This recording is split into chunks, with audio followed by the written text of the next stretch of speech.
नहीं, इसमें समाजवादी पार्टी की कोई ऐसी मंशा नहीं थी पहले से, ना आज है कि दलित वोटों को साधा जाए। भोज के मुद्दे पे तो जो हिंदू गुर्जर हैं उनके साथ भिड़ाने की राजपूत भाइयों को तैयारी चल रही थी, एससी के लोगों के साथ में राजपूतों को भिड़ाने की तैयारी चल रही है। इसमें ठाकुर वीपी सिंह को प्रधानमंत्री बनाने में सबसे बड़ा रोल, जो भारत का आप दलित बोलते हो, भारत के दलितों का है। ठाकुर वीपी सिंह जी की सरकार को हटाने वाले कौन लोग थे? पेट में दर्द राजपूतों से किसके होता है? मैं आज आपके चैनल पर बिल्कुल सच सच बोल रहा हूँ। सेना को भी समझना पड़ेगा आपको, देश में दो हैं करनी सेना के, सभी ये गलती हुई थी, और वो गलती ये थी कि इन्होंने अपने घर में ही गद्दार बिठा रखे थे।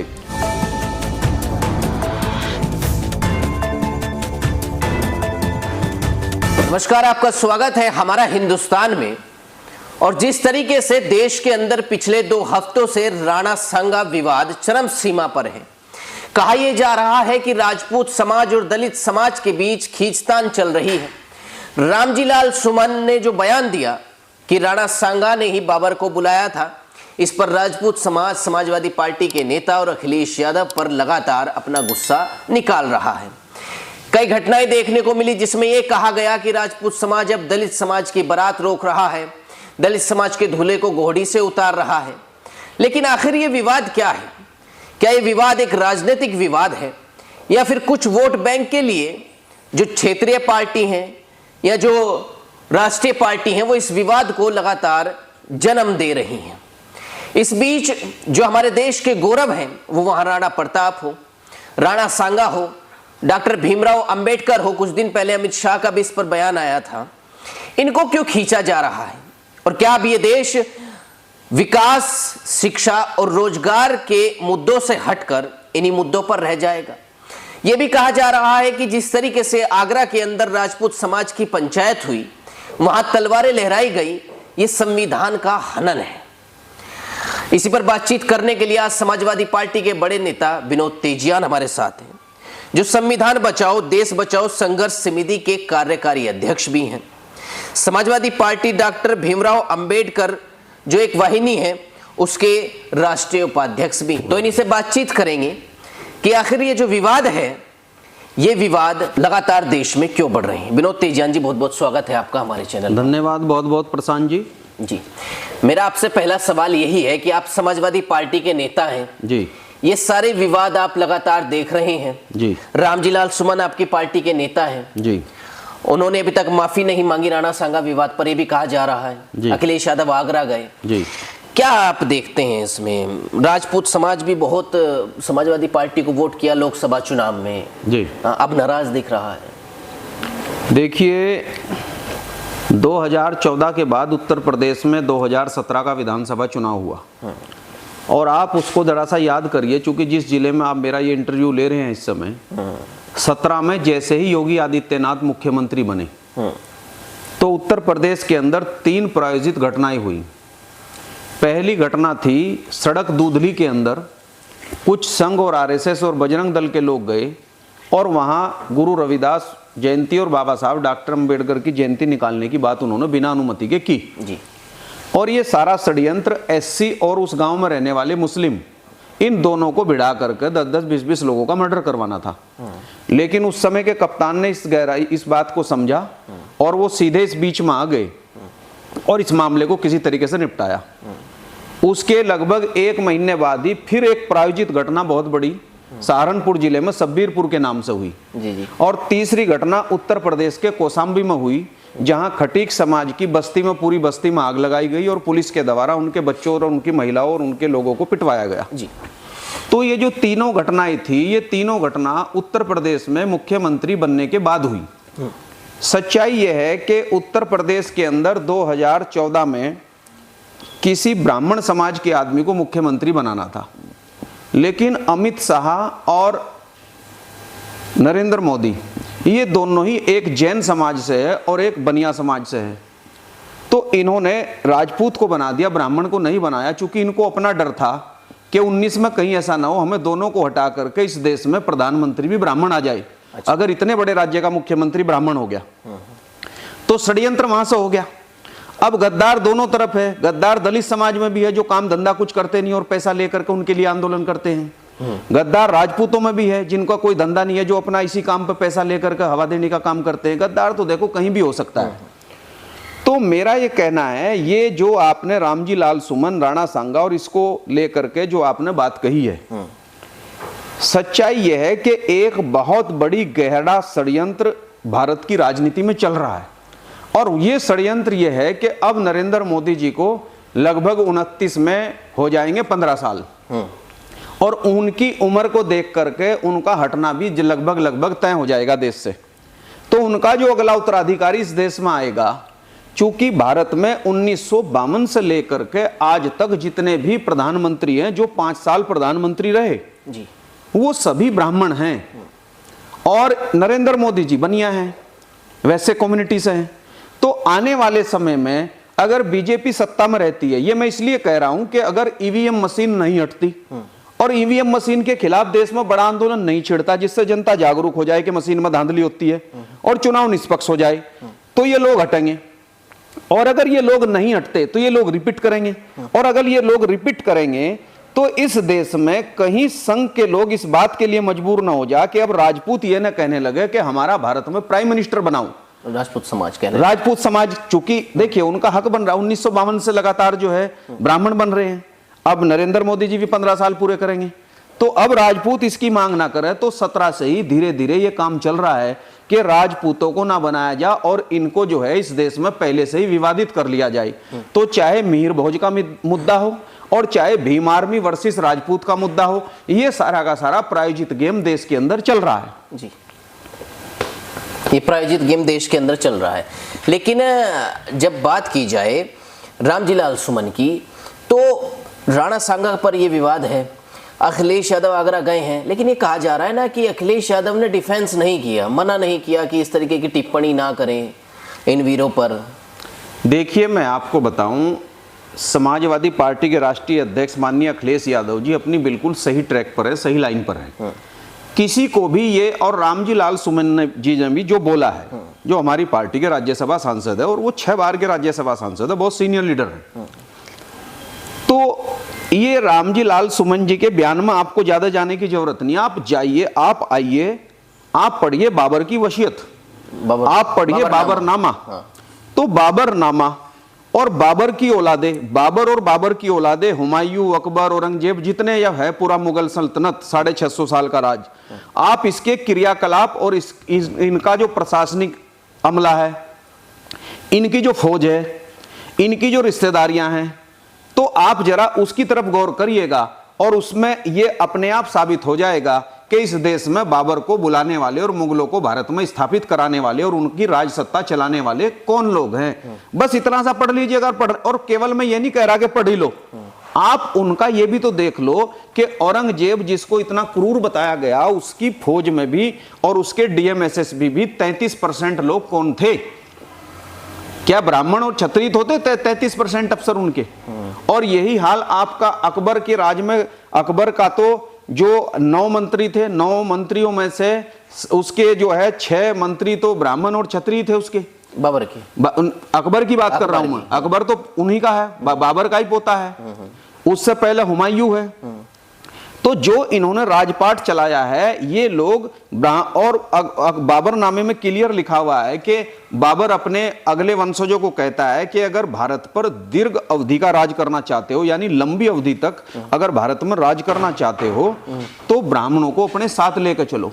और जो बात वो लिख कर गए और अपने बच्चों को बता कर गए, उनके बच्चों ने उस बात का पालन किया। अकबर जब भारत के प्रधानमंत्री, वो बादशाह बने, तो उन्होंने इस देश में, जो हमारे देश में 850 जिले थे, हर जिले का डीएम और एसएसपी जो था उस समय की, आज की भाषा में, वो ब्राह्मण था। अमीन और पटवारी बनिया था, और सेना के रक्षा मंत्री और उनके सेनापति मान सिंह जी थे, और रोटी और बेटी के रिश्ते थे।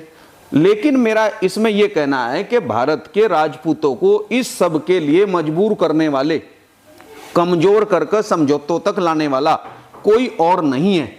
असली जो है पर्दे के पीछे वो कोई और है।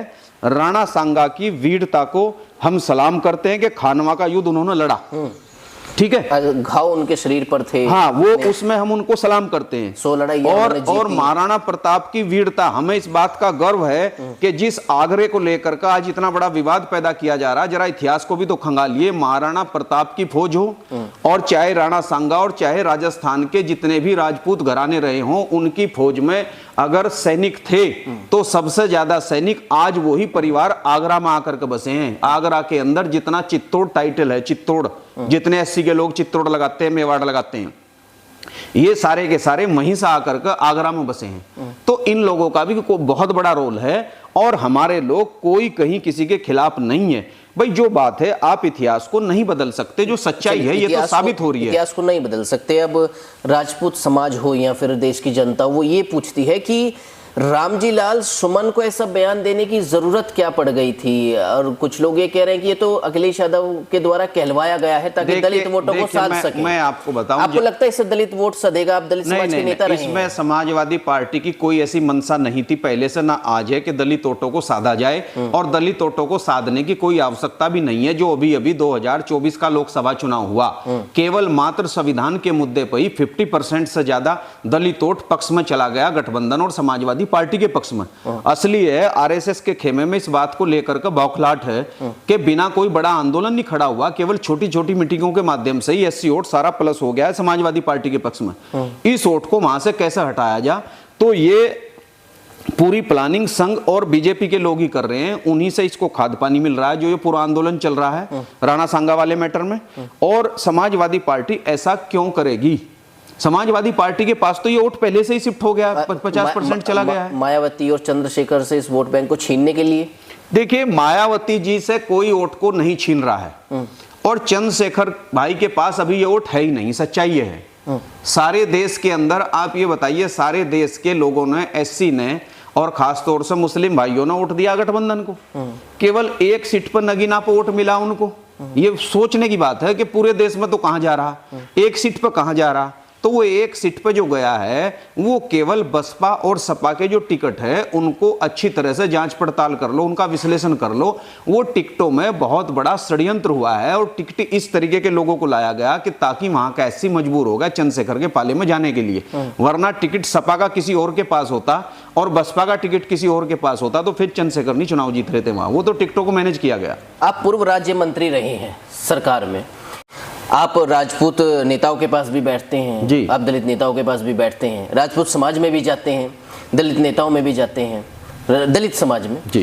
तो ये राजपूत वर्सेस दलित परसेप्शन जो देश के अंदर लगातार बन रहा है, क्या लगता है आपको इसमें? देखिए, ये मैंने अभी आपको बताया कि मिहिर भोज के मुद्दे पे तो जो हिंदू गुर्जर हैं उनके साथ भिड़ाने की राजपूत भाइयों को तैयारी चल रही थी, और अब ये इनको जो है एससी के मुद्दे पर, एससी के लोगों के साथ में राजपूतों को भिड़ाने की तैयारी चल रही है। तो मैं इसको, मेरा इसमें यह कहना है कि ये सारा का सारा जो मामला है, ये पूरा मामला पॉलिटिकल है, और इस मामले को इस तरह से बना करके, जो मैंने आपको बैठते ही यहां कहा था कि राजपूतों को मेन मुख्य उसमें, देखो आप याद करिए ठाकुर वीपी सिंह को। इस देश में ठाकुर वीपी सिंह को प्रधानमंत्री बनाने में सबसे बड़ा रोल, जो भारत का आप दलित बोलते हो, भारत के दलितों का है, ब्राह्मणों का नहीं है, भारत के दलितों का है। रामविलास पासवान आगे खड़े हुए अगली पंक्ति में, और उन्होंने पूरे देश में रैलियां करके सारे देश के दलितों को ठाकुर वीपी सिंह के साथ जोड़ा। और ठीक इसी तरीके से मुसलमानों का भी रोल था ठाकुर वीपी सिंह को बनाने में। कुछ ओबीसी के भी बड़े नेता थे, जैसे चौधरी अजीत सिंह थे, ये सारे के सारे ठाकुर वीपी सिंह जी के साथ खड़े हुए। तो ठाकुर वीपी सिंह को स्थापित करने का काम और देश में प्रधानमंत्री बनाने का काम हमारे लोगों ने किया, लेकिन उस ठाकुर के खिलाफ रथ यात्रा चला करके, और जो ये झूठा प्रचार चल रहा है, एक झूठा प्रचार चल रहा कि बाबा साहब डॉक्टर अंबेडकर को अटल जी ने भारत रत्न दिया है। अभी बयान आया उत्तर प्रदेश के मुख्यमंत्री जी की तरफ से। इतनी जल्दी नहीं लोगों को भूलना चाहिए। देश की पार्लियामेंट के सेंट्रल हाउस में, सेंट्रल हॉल जो है, उसमें बाबा साहब की मूर्ति लगाने का काम आदरणीय ठाकुर वीपी सिंह जी ने किया। SC ST एक्ट बनाने का काम ठाकुर वीपी सिंह जी ने किया, और इस देश के पिछड़ों को 27% आरक्षण देने का काम ठाकुर वीपी सिंह जी ने किया, और बाबा साहब डॉक्टर अंबेडकर को भारत रत्न देने का काम ठाकुर वीपी सिंह जी ने किया। तो ठाकुर वीपी सिंह जी की सरकार को हटाने वाले कौन लोग थे? पेट में दर्द राजपूतों से किसके होता है? मैं आज आपके चैनल पर बिल्कुल सच सच बोल रहा हूं रथ यात्रा कौन थे चलाने वाले? यही जो आज देश के प्रधानमंत्री है, ये उस रथ को नहीं हाँक रहे थे। आडवाणी जी पीछे बैठे थे। आडवाणी कौन है? सिंधी ब्राह्मण। नरेंद्र मोदी जी कौन है? बनिया। तो ये लोग इस देश में वीपी सिंह के खिलाफ माहौल बना रहे थे। और एक ठाकुर, ईमानदार ठाकुर, ऐसा ठाकुर जिसने विनोबा भावे को अपनी 5000 बीघे जमीन विनोबा भावे के भूदान यज्ञ में दान कर दी हो, उस ठाकुर को भी इन्होंने 16 महीने में हटा दिया, जिसको 5 साल चलना चाहिए था।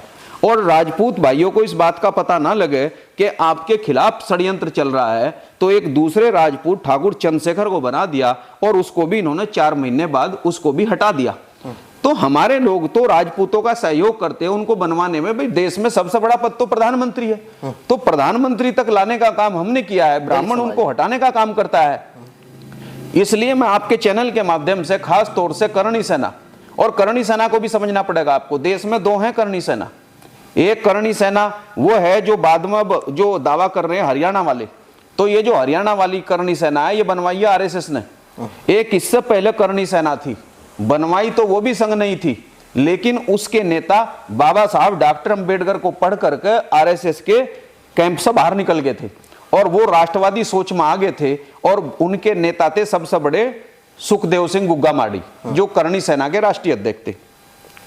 तो सुखदेव सिंह गुग्गा माडी ने राजस्थान के अंदर एक बड़ी रैली करके यह ऐलान किया कि बाबा साहब डॉक्टर अंबेडकर ने देश में हजारों किताबें लिखी, लेकिन एक शब्द भी क्षत्रियों के खिलाफ नहीं है।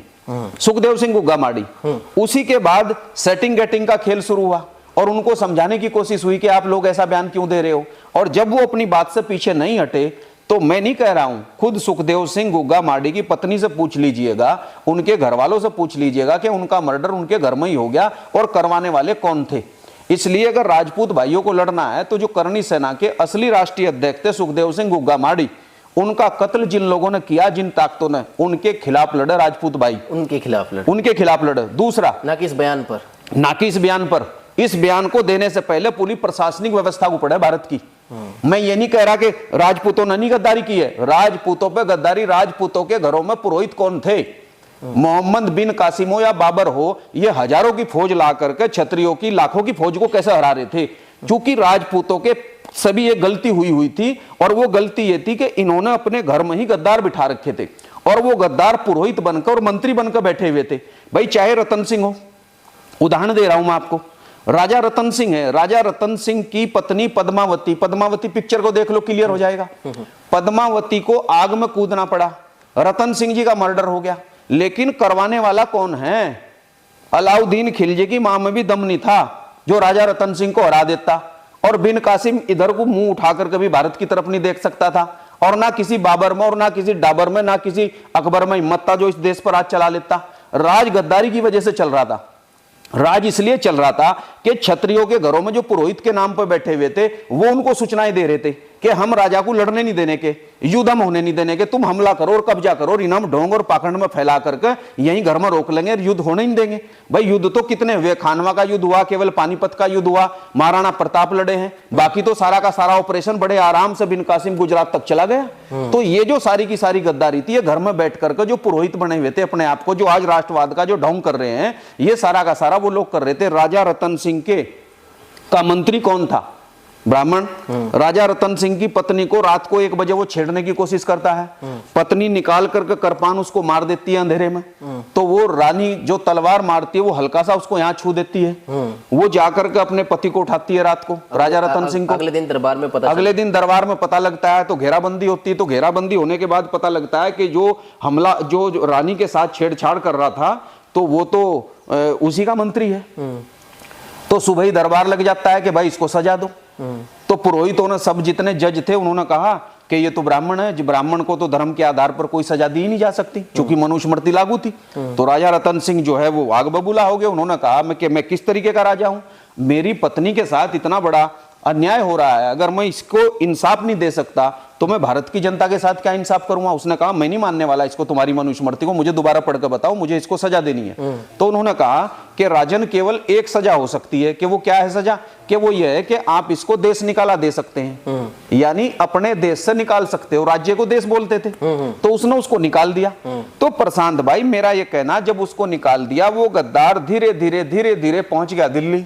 अब दिल्ली का राजा था अलाउद्दीन खिलजी, वहां जाकर उसने अलाउद्दीन खिलजी के दिमाग में ये भरा कि अगर आपने पद्मावती नहीं देखी तो भले ही आप दिल्ली दरबार के राजा हो, सुल्तान हो, तो फिर आपने दुनिया में कुछ नहीं देखा। यानी ये सब कहानी तो सब पढ़ते ही हैं। आप ये कहना चाहते हैं कि आज जो दलित वर्सेस राजपूत के बीच का जो परसेप्शन बन रहा है उसके पीछे दिमाग किसी और का, दिमाग किसी और का है। राजपूत भाई तो अगर इस लड़ाई में इसको सही तरीके से नहीं देखते तो उन्हीं का शिकार होना है। हमें नहीं पता है, हम तो चाहते हैं कि वो भारत के प्रधानमंत्री बने। अगर वो इस बात को सही तरीके से नहीं देखेंगे और इसी तरीके से लड़ेंगे, हम तो चाहते हैं कि महाराणा प्रताप के वंशज भाई डॉक्टर महिपाल सिंह मेवाड़ सामने आवे और वो आकर के नेतृत्व करे पूरे देश का, और हम लोग उनका साथ देंगे। आज नहीं तो कल सारा देश उनके पीछे खड़ा हो सकता है, लेकिन उनको लड़ना चाहिए उनके खिलाफ जिन्होंने सुखदेव सिंह गुग्गा माडी का मर्डर करवाया। और जो क्षत्रियों की शान है वो उनकी पगड़ी होती है। डॉक्टर राजशेखर रावत जो करणी सेना के राष्ट्रीय अध्यक्ष है, जो असली करणी सेना है देश में, एक तो ये हरियाणा वालों की, एक राजस्थान वालों की। तो जो राजस्थान वालों की है उसका आज की तारीख में अध्यक्ष है डॉक्टर राजशेखर रावत। डॉक्टर राजशेखर रावत की राजकोट के अंदर पगड़ी उछालने का काम किसने किया? पुलिस ने किसके साथ मारपीट की?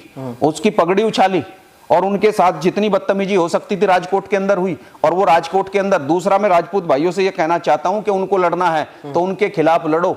भारत में ही राजकोट से एक सांसद है जो नरेंद्र मोदी जी की सरकार में केंद्रीय मंत्री है, नाम है उसका पुरुषोत्तम रूपाला। उस पुरुषोत्तम रूपाला ने क्षत्रिय समाज के बारे में क्या क्या नहीं बका।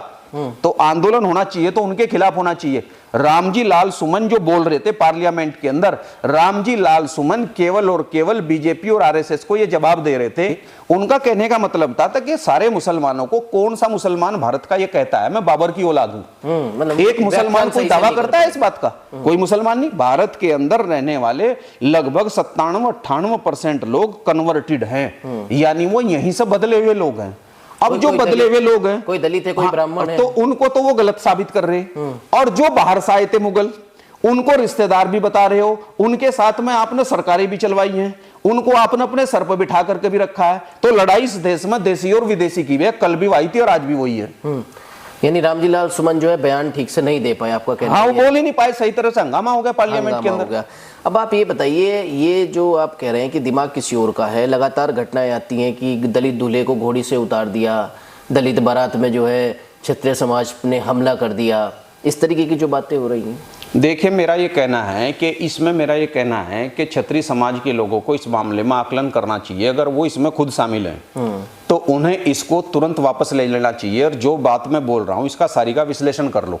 अगर इसमें सच्चाई है तो वो जहां जहां भी ये घटनाएं हो रही हैं इससे पीछे हटा, वो ऐसा ना करें, क्योंकि इससे उन्हीं को राजनीतिक रूप से नुकसान होगा। भाई दलितों के पास तो देखो देश में कुछ है नहीं है। हमारे 7-8 राज्यों में प्रशांत जी आपने सारे हमारे भाइयों को, आदिवासियों को देख लिया, आदिवासियों के कुछ नहीं है। नहीं कि क्या दलित समाज के पास क्या नहीं कहते हैं, एक्ट बताते हैं, अरे कुछ नहीं है, सबसे बड़ा आरक्षण आपके पास है। अरे भाई आरक्षण तो सारा इन्होंने खत्म कर दिया है, जो ये सरकार इसने 99% आरक्षण खत्म कर दिया है। मैं ये कह रहा हूँ दलितों के पास फैक्ट्रियां नहीं है, दलित कोई भी इस देश में हजारों करोड़ का मालिक नहीं है, दलितों के पास में कोई संपत्ति नहीं है, दलितों के पास कोई राजा रजवाड़े नहीं है। दलित आज की तारीख में दलितों के पास कुछ नहीं है, वो टिकट मांगते घूमते इनके यहाँ, ठीक है। इसलिए हमारे पास खोने के लिए कुछ नहीं है। तो हम तो ये चाहते हैं कि आप हमारे साथ ना भिड़े, आप उन्हें पहचान लो जो असली दुश्मन है, जो इस देश के भी गद्दार हैं, जो इस देश की शासन व्यवस्था में 1952 से कब्जा करके बैठे हुए, और सारे की सारी आज भी तमाम खुफिया जानकारी इस देश की बाहर कौन दे रहा है। जितने नाम अखबारों में आते हैं, मैं एक नाम बताऊं आपको, संदीप शर्मा, जो मुसलमान बनकर, आदिल खां बनकर जम्मू कश्मीर में रहता था और सारे बैंक लुटवा रहा था, सारे एटीएम लुटवा रहा था। तो गद्दारी इस देश से कौन कर रहा है?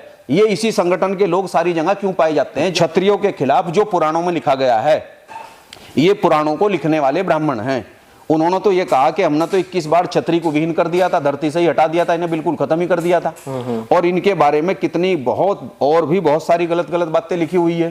तो हमारा ये कहना है कि क्षत्रिय समाज के लोग रामजी लाल सुमन के एक छोटे से बयान के ऊपर ना जा, बल्कि पूरा हजारों साल का भारत का इतिहास अच्छी तरीके से देख लें और इस देश को संभालने की तैयारी करें। चूंकि ये लोग बौखलाए हुए हैं, इनका हटना तो देर सबेर तय है। वो ये बोलते हैं, चलिए जो भी बात है, रामजी लाल सुमन इस पे माफी क्यों नहीं मांग लेते हैं? देखो भाई, एक बात सुनो, रामजी लाल सुमन, ये पहली बात तो ये है कि मैं, ये काम तो उनका है, देखो उनका, वो बड़े नेता है, मैं तो उनके मुकाबले बहुत जूनियर नेता हूं। कमान देखिए, कह रहे हैं अखिलेश यादव खुद वहां गए हैं, वो राजपूतों के पास देखो एक आदमी सच बोल रहा है, और अगर सच पर भी माफी मंगवाई जाएगी तो बैठ करके कुछ लोग इधर से भी और उधर से भी बैठ करके अगर एक आदमी सच बोल रहा है, भाई ठीक है, एक हल्की सी चूक उनसे हुई कि उन्होंने राणा सांगा का नाम लिया, जो मैं आपको बता रहा, अगर वो ये भी जोड़ राणा सांगा के बराबर में मुगले आजम पिक्चर बैठ लो, राणा सांगा जी किसको कह रहे हैं कि मैंने नौता दे दिया, वो पुरोहित तो बैठा बराबर में।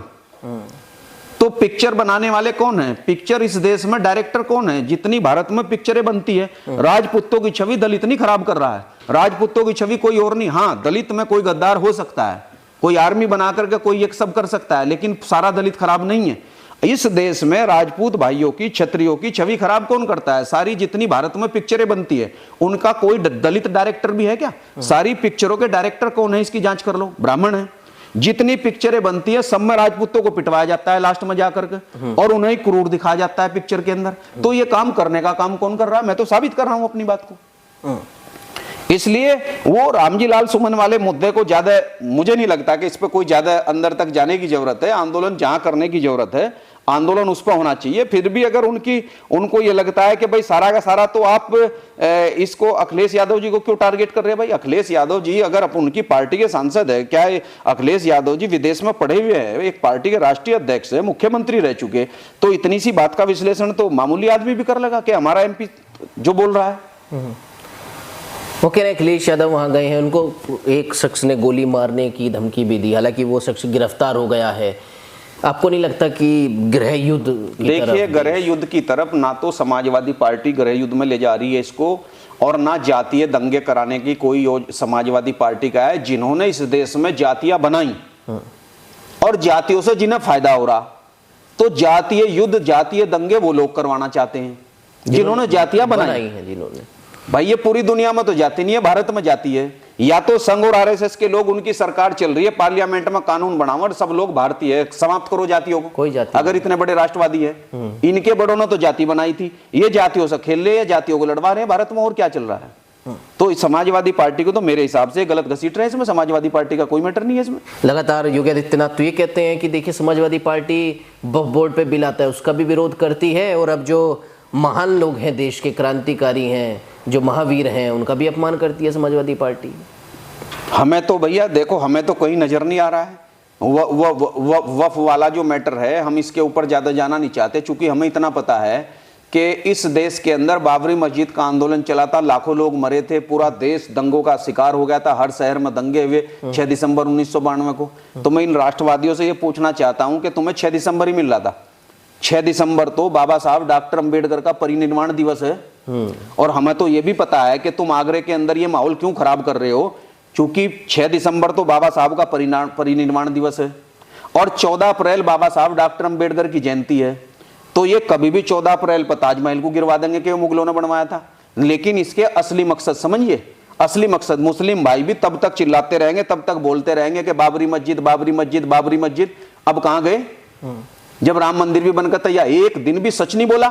एक दिन तो सच बोल जाते कि ये बौद्ध मठ है, ये साकेत शहर है। तो रामजी लाल सुमन वाली बात आप कह रहे हैं? मैं बिल्कुल, जो तो सच तो यही है कि हर मंदिर के नीचे वो हर मंदिर का नहीं मुझे पता है, लेकिन मुझे ये पता, सम्राट अशोक ने 84,000 बुद्ध विहार बनवाए थे। बुद्ध का मतलब, विहार का मतलब केंद्र होता है, ज्ञान के केंद्र थे, ज्ञान के केंद्र।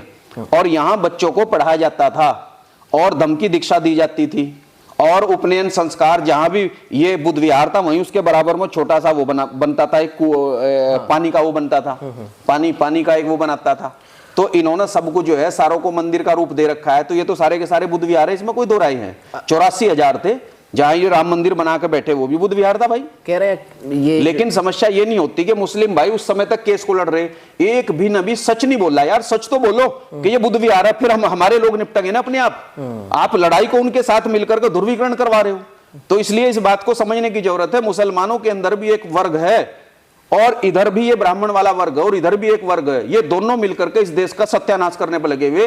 ये जो हमारे भारतीय मुसलमान हैं उनको मरवाते हैं, और जो भारतीय बाकी लोग हैं हिंदुओं में उनको मरवाते हैं। और ये दोनों लोग आज भी एक है, और मुगलों के टाइम में भी एक थे। आखिरी प्रश्न मेरा आपसे है, राजपूत समाज कहता है कि इस बार का जो चुनाव होगा जी, विधानसभा चुनाव जी, उसमें हम देख लेंगे अखिलेश यादव। ऐसा है भैया जी, वो तो देखिए जनता तय करेगी अकेले। अगर वही सारा कुछ तय करेंगे तो अभी लोकसभा वो ये भी बोलते हैं ना, लोकसभा सीटें भी तो हमने जितवाई हैं। अरे भैया जी, आप पूरे लोकसभा का विश्लेषण कर लीजिएगा, सहारनपुर से लेकर आखिरी जिला चंदौली और बांदा तक का, बलिया और बांदा तक 80 लोकसभा उत्तर प्रदेश की, पूरे देश की नहीं बात करता हूं मैं, सहारनपुर से उठा कर वहीं तक की चेक कर लीजिएगा कि 19 में बीजेपी को हर सीट पर कितना वोट मिला था 19 में, और 24 में बीजेपी को कितना मिला। बीजेपी हर सीट पे अपना वोट बढ़ा रही है।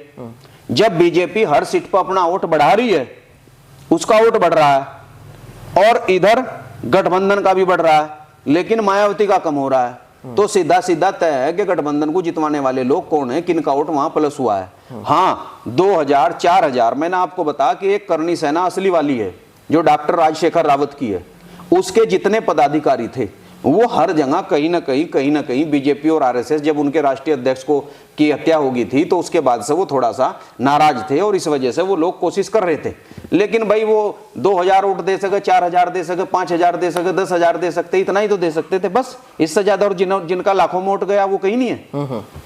तो इससे समाजवादी पार्टी को कोई नुकसान नहीं, कोई नुकसान नहीं, समाज से कोई दिक्कत नहीं है। समाजवादी पार्टी, देखो समाजवादी पार्टी तो ईवीएम मशीन के खिलाफ तरीके से आंदोलन खड़ा हो जाए, जिस तरह से चर्चा इसमें हुई थी 24 में। और ये जो कहा जाता है कि ये तो अखिलेश यादव ने कहलवाया है, वो अगर उन्होंने कहना ही था तो अपने घर के उनके 6 सांसद है, किसी से कहलवाते, एक दलित को मोहरा क्यों बनाया? देखिए एक दलित सांसद से क्यों कहलवाया? कोई ब्राह्मण देखो भाई, आप भी थोड़ा बहुत आप भी समझदार हैं, हम भी, और अब बहुत सारे लोगों से आप कर लीजिएगा।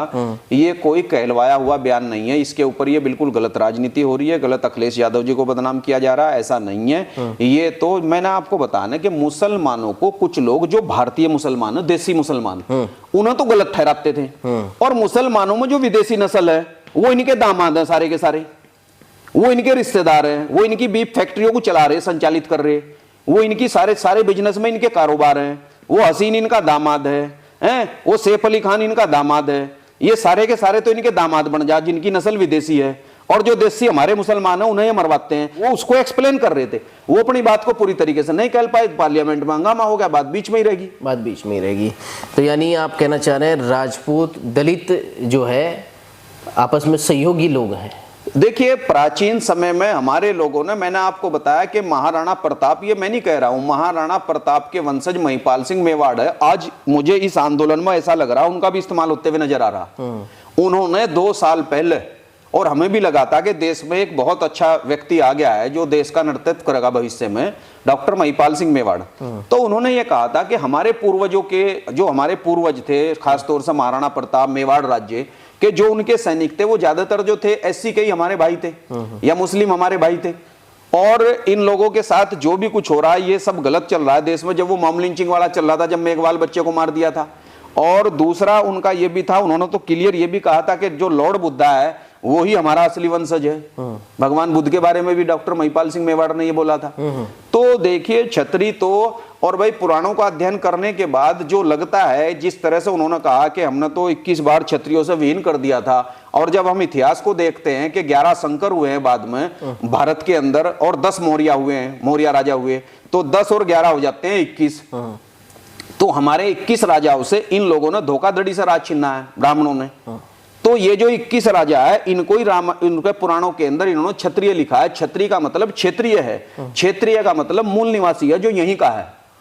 तो हमारे वो तो एक ही है, अब समझने की देर है, वो इस बात को कब तक समझेंगे? राजपूत समाज दलित समाज एक ही है, अब समझने की बात है, कब तक समझेंगे। ये थे पूर्व राज्य मंत्री विनोद तेजियान।